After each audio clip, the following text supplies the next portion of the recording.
1990년 서울 도심은 출근길 차량과 사람들로 붐볐고 평범한 아침처럼 시간이 흘렀습니다. 그 흐름은 송파구 주거단지까지 이어졌고 통학길 아이들 움직임이 출근 동선 사이로 자연스럽게 섞였습니다. 올림픽 선수촌 아파트 입구는 경비 초소를 스쳐 사람들이 별일 없다는 듯 드나들어 경계가 눈에 띄지 않았습니다.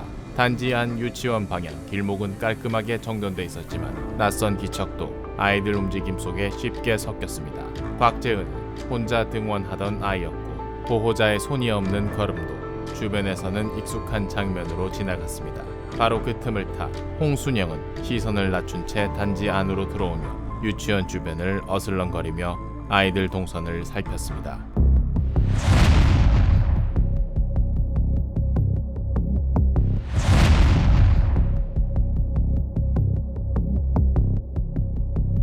(1986년) 대학 입시에 계속 미끄러진 뒤 홍순영은 그 사실을 숨기면서 가짜 학생 행세를 시작했습니다. 불합격 봉투를 쥔 손이 한참 멈춰 있었고 그 침묵 끝에 숨기자는 결심이 굳었습니다. 가족 앞에서는 합격한 척 고개를 끄덕였고 안도하는 얼굴들 사이로 거짓이 자연스럽게 들어왔습니다. 그 뒤로 합격 통지서처럼 보이는 종이들을 꾸미기 시작했고 겉모습은 점점 그럴듯해졌습니다. 부모가 돈을 건넬 때마다 받는 손은 더 굳어갔고 들키면 끝장이라는 긴장이 일상이 됐습니다. 지갑 속 학생증 같은 카드는 매일 만져졌고 그 한 장이 인생 전체를 떠받치는 느낌이었습니다. 이후 캠퍼스 복도에서는 학생들 사이로 아무렇지 않게 섞여 들어가며 원래 여기 사람처럼 움직였습니다. 강의실 뒷자리에서 출석부가 넘어가는 동안에도 필기하는 손으로 자신을 학생처럼 붙들어 넣습니다.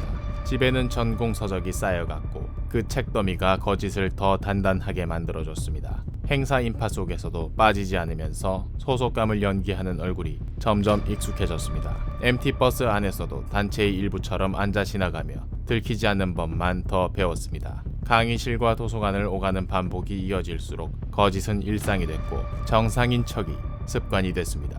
시간이 흐르면서 홍순영은 졸업식까지 꾸며내며 정상인 척한 일을 끝까지 밀어붙였습니다. 홍순영은 KBS 기자로 취직했다고까지 말하며 거짓을 직업으로 이어갔습니다. 홍순영은 스스로를 기자처럼 보이게 꾸미며 거짓을 더 키웠지만 불안도 같이 커졌습니다. 결국 홍순영의 거짓은 남자친구에게까지 알려졌고 결혼을 둘러싼 반대가 겹치면서 상황이 무너져가기 시작했습니다.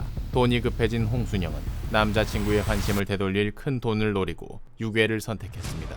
그래서 6월 25일 아침 홍순영은 출근 시간대 사람들 사이에 섞여 올림픽 선수촌 아파트 단지 안으로 들어갔습니다. 유치원 바깥에서 홍순영은 아이, 교사, 학부모가 어떻게 움직이는지 한참 서서 조용히 훑어봤습니다. 그러다 현관 우산꽂이 앞에서 손잡이 태그가 달린 우산들의 시선이 딱 멈췄습니다. 이름표를 확인하는 손가락이 잠깐 머물자 주변을 살피는 눈빛이 더 날카로워졌습니다. 곧바로 공중전화 부스로 들어가 수화기를 들고 유치원에 전화를 걸었습니다. 교무실 전화가 울리자 교사는 크게 의심하지 않고 자연스럽게 전화를 받았습니다. 잠시 뒤 교실에서 아이를 부르는 손짓이 이어졌고 곽재은은 가방을 챙겨 자리에서 일어났습니다. 곽재은은 안내를 따라 현관 쪽으로 조용히 걸어나갔고 상황을 이상하게 느낄 틈이 없었습니다.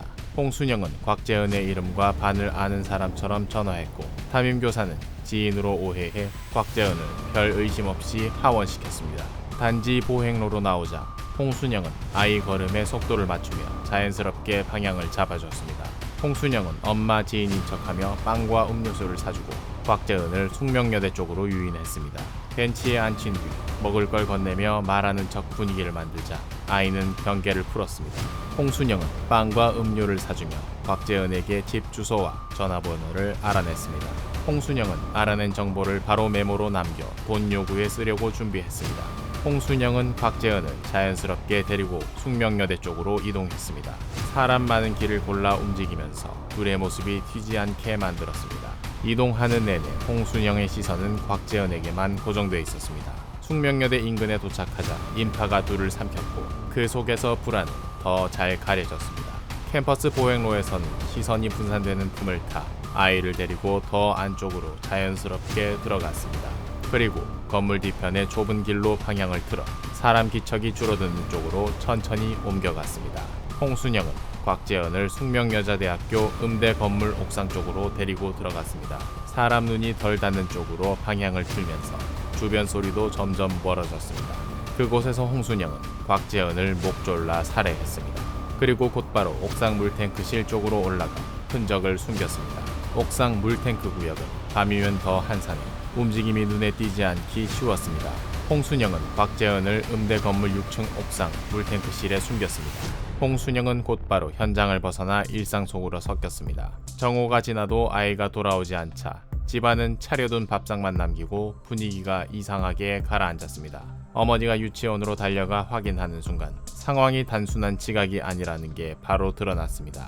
유치원에서는 30분 전 엄마라는 전화가 와서 재은이를 보냈다는 말이 나왔고 곽재은 어머니는 그날 오후 5시에 유괴 신고를 했습니다. 6월 26일 오후 5시 홍순영은 곽재은 집에 전화해 경찰에 신고하지 말고 5천만 원을 요구했습니다. 이후 홍순영은 전화와 송금을 요구로 흐름을 끌고 가려고 했습니다. 홍순영은 10분 뒤 다시 전화해 가명 계좌번호로 입금하라고 지시했습니다.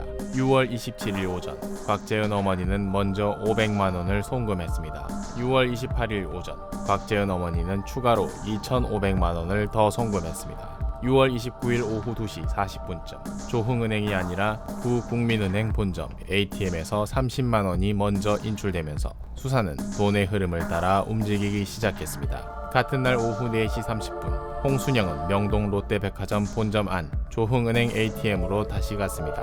홍순영은 그 자리에서 10분 동안 260만 원을 인출했습니다. 뒤쪽에서 형사들은 티나지 않게 거리를 좁히며 사람들 속에서 놓치지 않으려 따라붙었습니다. 홍순영은 백화점에서 나온 뒤 추적 끝에 을지로 입구역 계단에서 체포됐습니다. 홍순영은 공범이 있다고 속여 서울역으로 끌고 간 뒤 달리는 열차에 뛰어들어 투신을 시도했지만 급정거로 큰 부상은 피했습니다. 홍순영은 결국 곽재은을 살해한 뒤 숙명여자대학교 건물 옥상 물탱크 뒤에 숨겼다고 자백했습니다.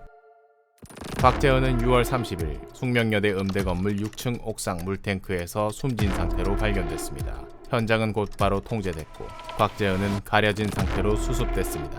그리고 사건 한 달 전인 1990년 5월에도 홍순영은 초등학생을 납치해 몇 시간 감금했다가 풀어준 전력이 있었습니다. 1990년 12월 21일 법원은 홍순영에게 사형을 선고했습니다. 이후 항소 절차를 거쳐 1991년 9월 13일 대법원에서 사형이 확정됐습니다. 그리고 1991년 12월 18일 서울구치소에서 홍순영 사형이 집행됐습니다. 그날의 범죄 목소리였습니다.